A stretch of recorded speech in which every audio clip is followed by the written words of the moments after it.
Day. Joining us now in the studio, Cara Sims, and also joining us from down there at the Capitol, our good friend Representative Lee Yancey. What's up there, Representative Yancey? Good morning, Gerard. How are you? I'm doing fantastic. I appreciate you joining us today. Hello, Cara. How are you? Hi, good. How are you? Great. So we got Cara in the studio. We got Lee dialing in. Unfortunately, Senator Jeremy England unable to join. It sounds like he's going to be presenting some bills there in the Senate. But we scheduled you guys to come on the program to talk about Cole's Law, and it's legislation that's currently being considered down there at the Capitol. And I know Senator England on the Senate side is involved in that. Representative Yancey, give us the background on this. You've been working with this for some time. So the background of this is that Cara Sims is the driving force behind this bill. This bill is named after her son, Cole. It's an act to enact Cole's Law to prohibit discrimination against recipients of an anatomical gift or organ transplant based on disability. What's happened in other states is that children or adults who have disabilities have either been denied organ transplants, or they've been bumped out of line, or their insurance has declined to pay based on their disability. And what our bill says is that if a person with a disability has a recommendation from their physician that they need this organ transplant, they have a follow-up plan after the organ transplant is over, that the value of their life is just as valuable as any other life. And they can't be discriminated against if they're waiting for an organ transplant just because of their disability. Thank you, Representative Yancey. Cara, share with us your story, please. Sure. So I was scrolling through Facebook one day and saw a post about organ transplant discrimination. And I was shocked that this type of discrimination exists. And so I sent a message to the lady that made the post and asked what I could do to prevent this from happening in Mississippi. And she put me in contact with her husband. He's an attorney. He's actually the one that drafted Cole's Law. And he told me step by step what I would need to do. And of course, the first thing to do was to find someone to carry the bill. And that's when I reached out to Representative Yancey. How does this relate to you personally with respect to Cole? My son Cole is 4 years old. He has Down syndrome, and he does not need an organ transplant, and I don't foresee that he would need one, but I never know what the future holds. Sure. And if anything were to happen where he would need one, I want him to receive equal health care. Yeah, absolutely. So, Lee, is there are there laws, statutes presently on the books that sort of dictate the triage, the prioritization, if you will, in these, the language of the phrase you used was anatomical gifts, essentially referring to organ transplants. So to our knowledge, this has not happened in Mississippi, but it has happened in other states, and there have been some well-publicized accounts of what has happened in other states. This is the third year in a row that we have tried to pass this bill. In 2019, it passed the House. It came out of Public Health and passed the House and went to the Senate, where it died.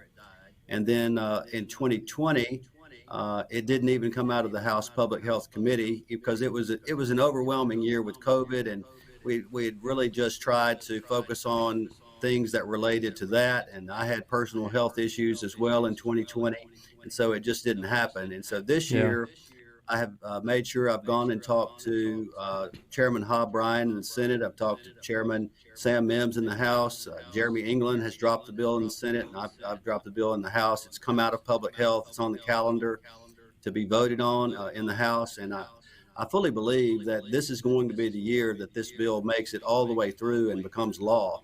And so, what we have is one of those situations where this has happened in other states, and we want to make sure it doesn't happen in our state. We've got the support of the Mississippi Organ Recovery Agency.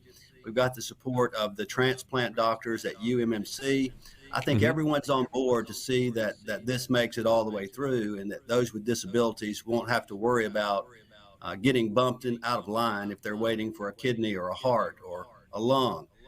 So, as long as they have a follow-up plan and their physician is recommending this and is going to see them through it, they have just as much chance to have as normal a life as possible on the other side of the transplant. And so we're trying to give them, the same equal status when it comes to that. Yeah. So it's more of a preemptive move. I think that's kind of fair to say, to make sure that this doesn't happen. So you mentioned that this has happened in other states. That's kind of surprising, honestly. It's disturbing, I guess I should say, more than anything. Cara, how did you and Representative Yancey get connected? He is my former pastor. Oh, okay. Okay. From Ellisville? From when you were down in Ellisville, Lee? Or Bay Springs. Bay Springs. In Bay Springs, I'm sorry. Bay Springs. They're close. They're close. Yeah, they are. I actually went to see Cara when Cole was born in Meridian, and I remember that day well. And they were looking forward to him getting here for a long time, and he has been a pleasure. I've kept up with him on Facebook and seen his smiling face, and just love Jeffrey and Cara and Ryan and Cole all so much, and I'm just happy to try and get this done for them. That's awesome. So, Cara, what about other parents with similar children that are concerned about this as well? Are you in touch with them? Are you guys sort of organized in this effort? I have a lot of parents that have helped me reach out to legislators, and I believe most of the representatives that have signed on have come from people reaching out to them and asking for their support. Yeah. All right, so Lee, the bill has what's the status of it now in the House? So the bill, it's currently on the House calendar. It's House Bill 20. I talked to Senator England this morning. I don't think that Chairman Bryan brought it out in the Senate because he intends to take up the House bill, and so just waiting for it to come over. And so it's on the general bills calendar, and I've got several on the general bills calendar as well. I need to run back up and present my bills as well today.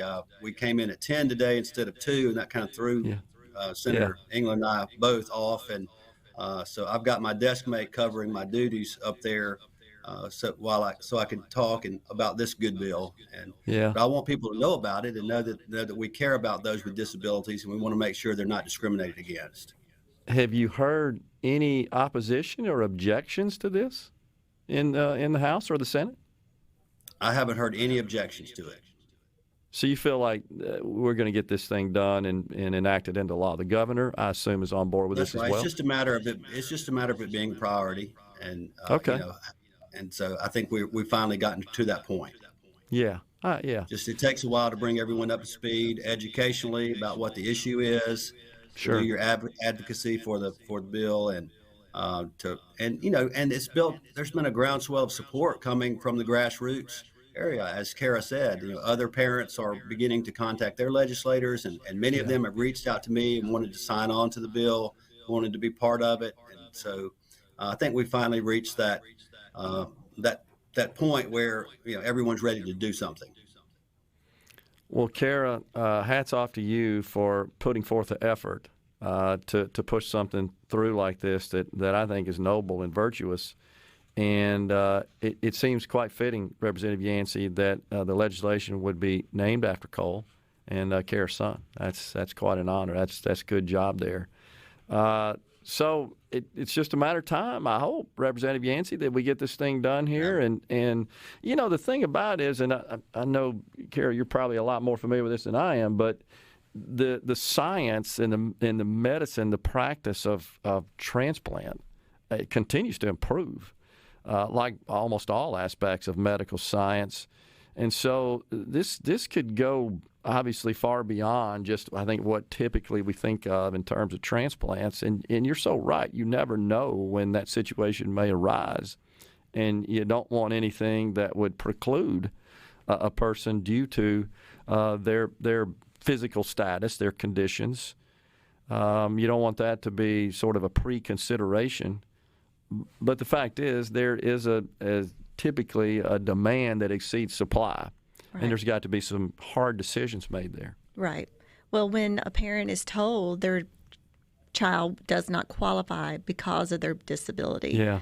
Heartbreaking. Right.